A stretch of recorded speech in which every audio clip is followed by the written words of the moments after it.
Yes ashimwe nongeye kubasuhuza nshuti bakunzi ba channel yacu ab'Imana bera aho muteraniye hirya no hino aho muri hose amahoro y'Imana abane namwe. Reka nongeye mbasuhuze kandi mbifurize ishya n'ihirwe, mwarakoze kubana natwe, mwarakoze kugenda mukanda subscribe aho uri kujya kuri channel yawe ukandikamo unyuze muri YouTube ukandikamo ijambo ab'Imana bera, warangiza ugasacinga kandi mu by'ukuri warangiza ugakora subscribe wanditsemo ijambo ab'Imana bera. Amahoro y'Imana rero abane namwe kandi ndabakunda cyane ndetse nabishimira kuko mwarakoze cyane kugenda mudushyigikira aho muri hose. Imana ibaha imigisha myinshi cyane.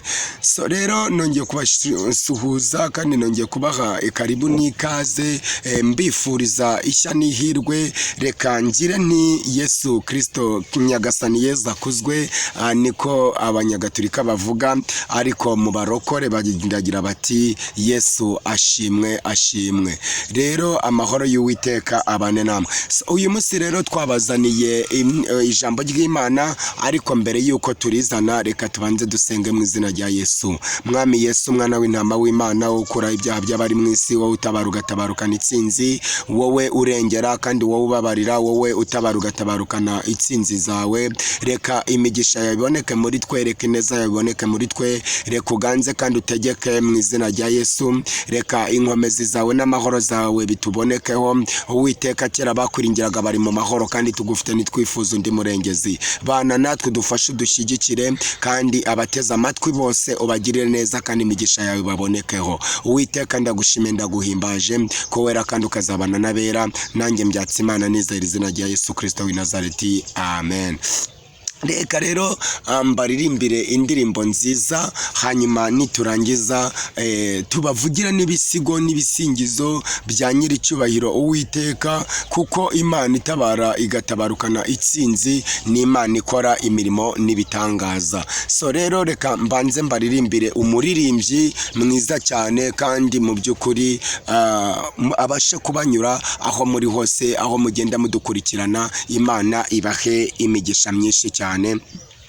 Reka dushake rero umuririmbyi tubaririmbire, hanyuma kandi uyu muririmbyi uze kumutega amatwi kandi umwumve neza, kubera yuko n'uwawe nanjye Imana isumba byose idufashe kandi itugirire neza.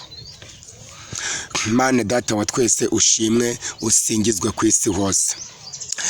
We mutima urira uze kwa Yesu, amakuba yawe uyamubwire, mubwire buhoro ibikuriza, we kugira ubwoba kandi wirira.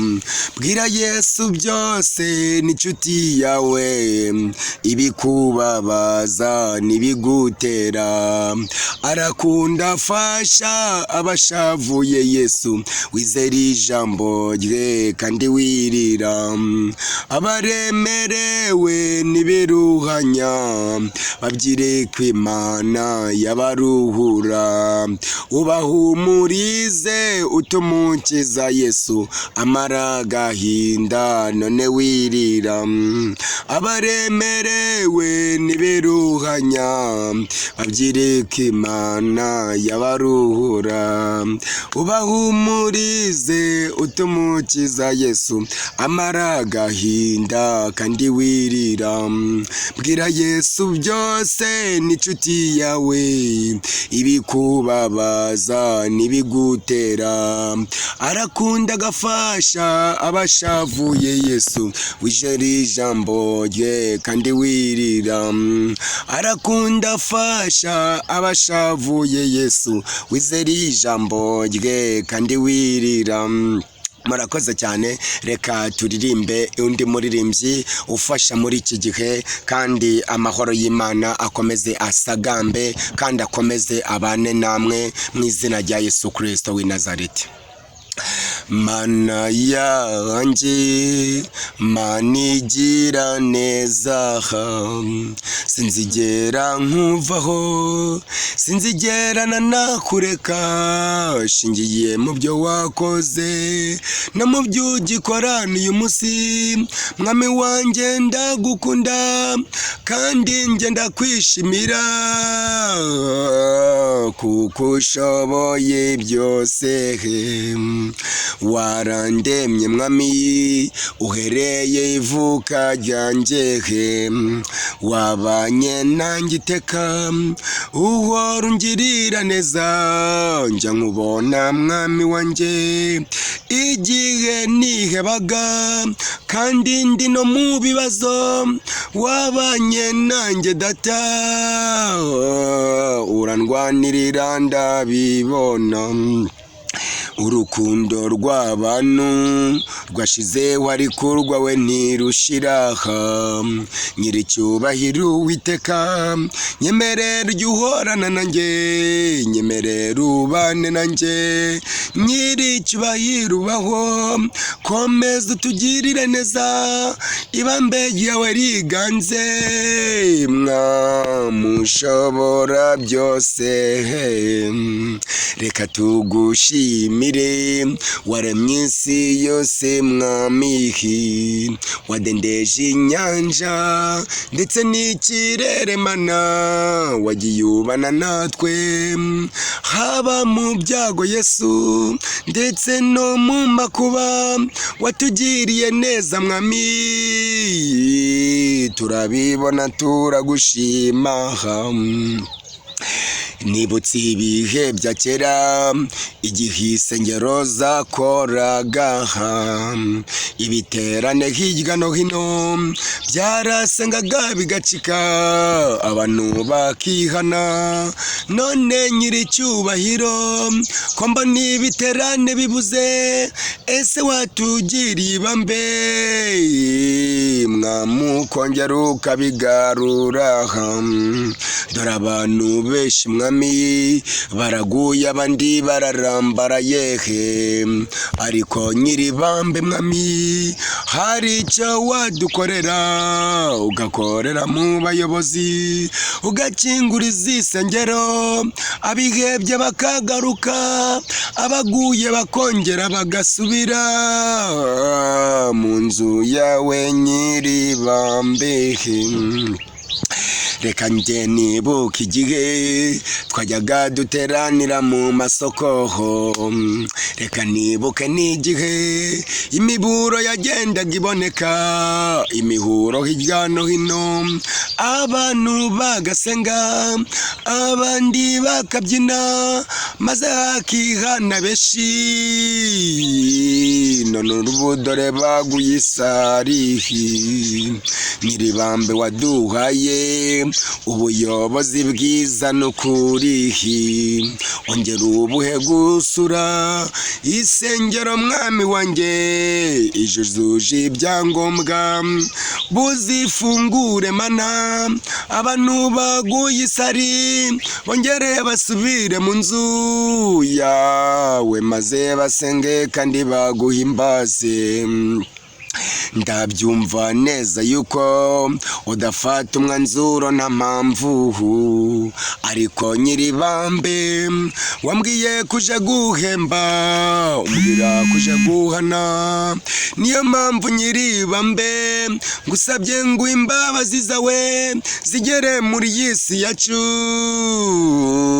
no mu gihugu cy'u Rwanda.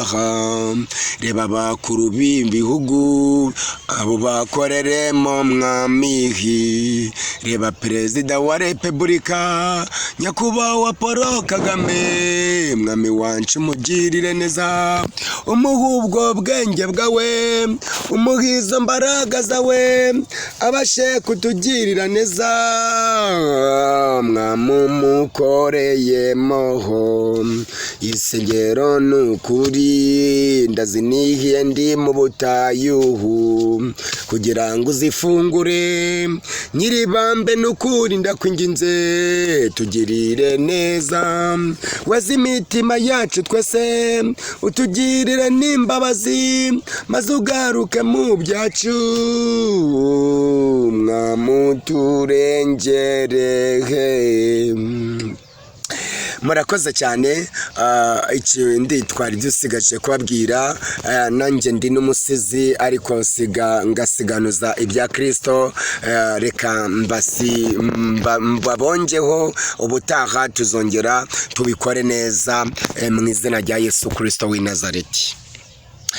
Reka ndate Imana rubasha, reka ndate yaduhanze kandi kadushyira ku isi, reka mpamagara Imana isumba byose kandi Imana rubasha igira neza. Uri Uwiteka niryo zina ryawe, wambwiye neza yuko icyubahiro cyawe utazagiha undi, umbwira ko ishimwe ryawe utazariho ibishushanyo bibajwe. Nushimwe nushyirwe hejuru kandi uragahorana Imana, uragahorana amashya n'amahirwe, uragahorana amashyo ndetse n'amashyongore, kuko uri Uwiteka Imana isumba byose. Iyo uvuze biraba, iyo utegetse birakomera. Izina ryawe nirihabwe icyubahiro kandi nuhimbazwe, ndetse uragahora ushyirwa hejuru Mana. Kera bakwiringiraga bari mu mahoro, kandi tugufite ntitwifuza undi murengezi. Petero abivuze neza, aravuga ati twakuvaho tukajya hehe? Yesu mwana w'intama w'Imana, ko ari wowe ufite amagambo meza y'ubugingo. Nyakubaha Uwiteka, nasanze uri nyaguteturura abagomba gutetururwa, nasanze uri nyakwambika abambaye ubusa, nasanze uri nyakugaburira abashonje, nasanze uri nyakubakira abatagira aho kuba. Icyubahiro n'ikibi cyawe ndetse n'amasari n'aba yawe Kristo nyakubahwa.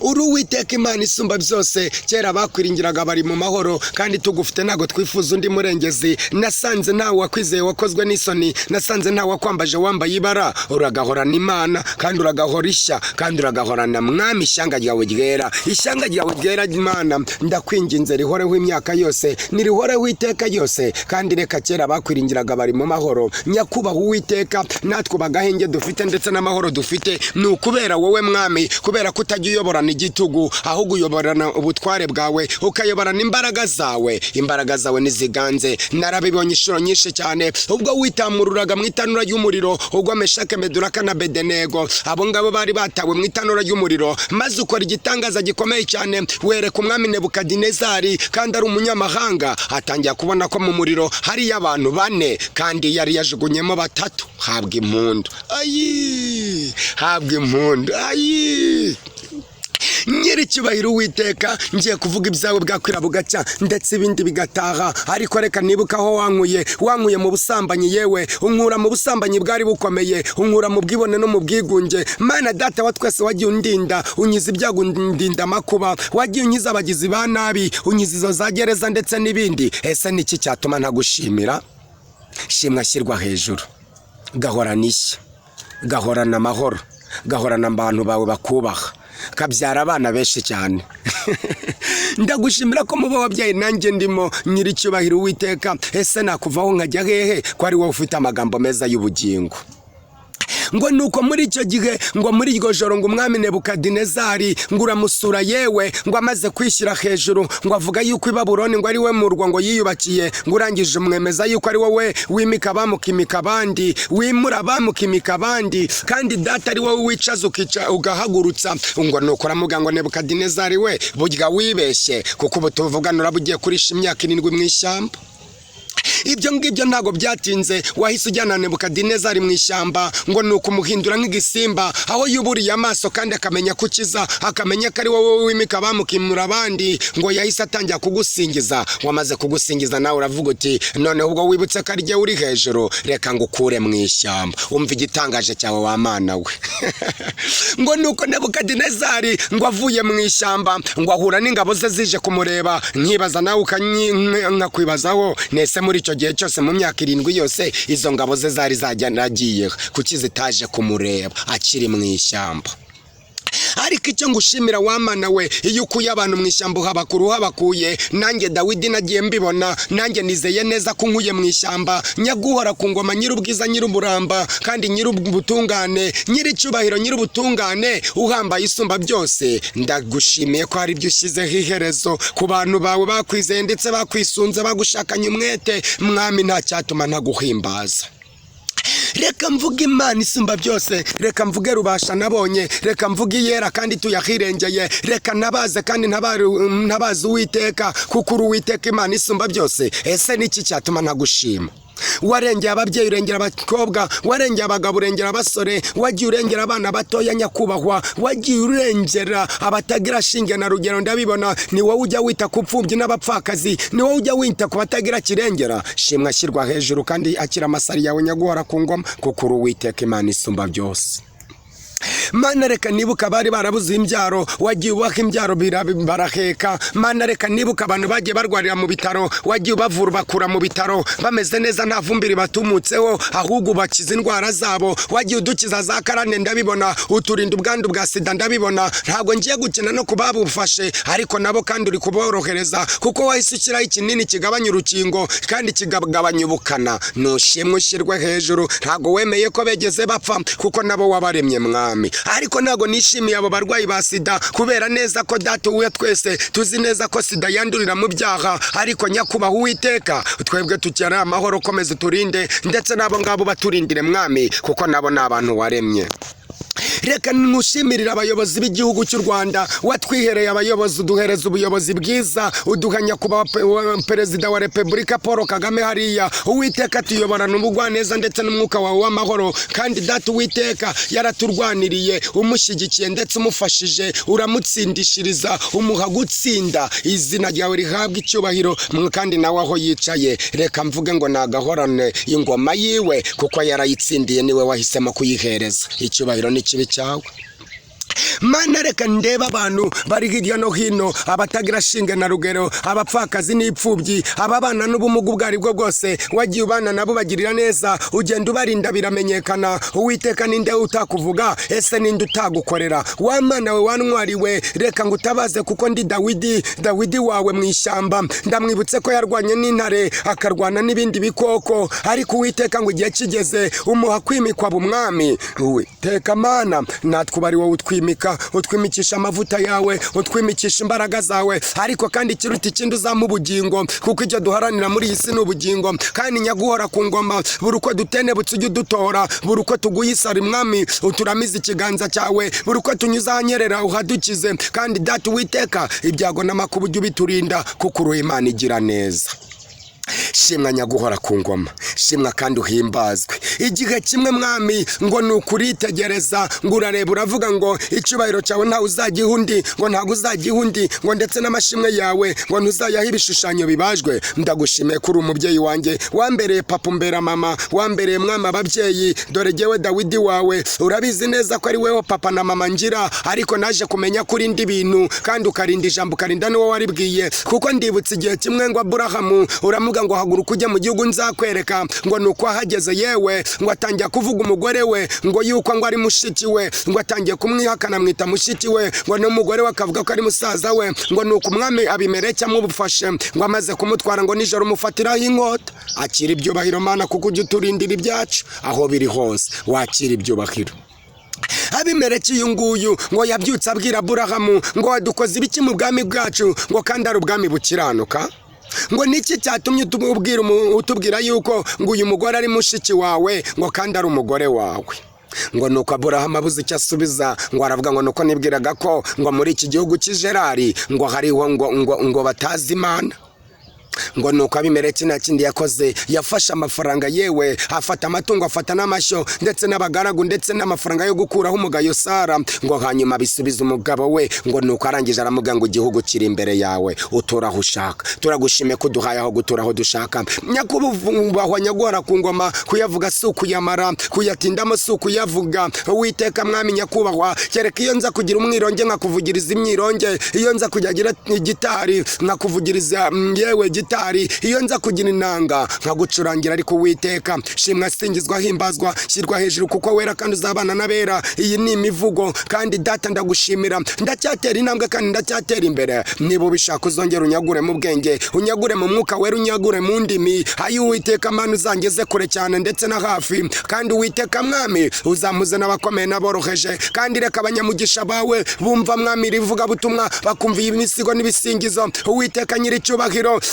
ubakore ku maso kandi ubakore ku mutima ndetse ubayoboresha umwuka wawe wera kandi ubugwaneza bwawe n'umurava wawe ndetse n'inkunga zawe birakenewe nyakubahwa. Reka iyicana b'Imana bera uyihe igitinyiro kandi uyihe igikundiro, reka uyagure uyishyire hejuru, reka buri muntu wese musabire umugisha wagiye ukanda subscribe ndetse agatanga na komenti akandika na like. Hayi Uwiteka Mana, twakuvaho tukajya hehe ko ari wowe ufite amagambo meza y'ubugingo. Warambwiye ngo unesha ni uzambika imyenda yera ko kandi ntuzahanagura izina rye na hato mu gitabo cy'ubugingo, ngo ahubwo uzaturira izina rye imbere ya Data n'imbere y'abamarayika be, ngo ufite ugutwi n'iyumva iby'umwuka bw'amatorero ye. Niba mujya ngo ndababeshya musome ibyahishuriwe Yohana ibice 3:5. Nari umusizi wa gihanga usiga agasiganuza ndi Uwimana Jean Claude uwo batazira Dawidi, kandi ibisigo n'ibisingizo nibibi by'Uwiteka Imana isumba byose, kandi ibyubahiro biganze kuri we ndetse no ku isi hose. Amahoro y'Imana bane namwe, habwa icyubahiro shyirwa hejuru, nyaguhora ku ngoma. Reka amasari n'amasariyoti biganze kandi bibi byawe iteka yose. Amen, amen. Mana turagushimiye, turaguhimbaje, wera urakiranuka kandi uzabana n'abera. Uri Imana y'amahoro, uri Imana rubasha, ubasha ibyananiranye kandi ushoboye byose, nta kijya kikunanira. Uwiteka nta cyarogora ya imigambi yawe. Reka ababyeyi, abagabo, abasore, abakobwa, abana, abakecuru, abasaza bose ubagirire neza kandi nyakubaho Uwiteka. Reka abagushakana umwete bose bakubone, reka imbabazi zawe n'imbaraga zawe biganze, kandi Data wa twese utwagura uduha ibikoresho, kandi n'abadukoreraho imigisha bose ubaha indi imigisha mu izina rya Yesu Kristo. Nanjye niho mbyatsi Imana nizera, izina rya Yesu Kristo w'i Nazareti. Amen, amen. Ubuntu bw'Imana butangaje nibwo bwankuyeho imigozi. Byavuye se kuki? Byavuye kugushaka kw'Imana yonyine yambohoye. Byavuye se kuki? Byavuye kugushaka kw'Imana yonyine yambohoye. Suko nari mwiza habe namba, n'ubuntu bwa Yesu yangiriye. Mwese mushimishe uwankuye mu ngoyi, ibyaremwe byose tumushime. Mwese nimushime uko umukiza wanjye ajya asanganira abaziwe. Imana ibagirire neza, amahoro y'Uwiteka abane namwe. Amen cyane.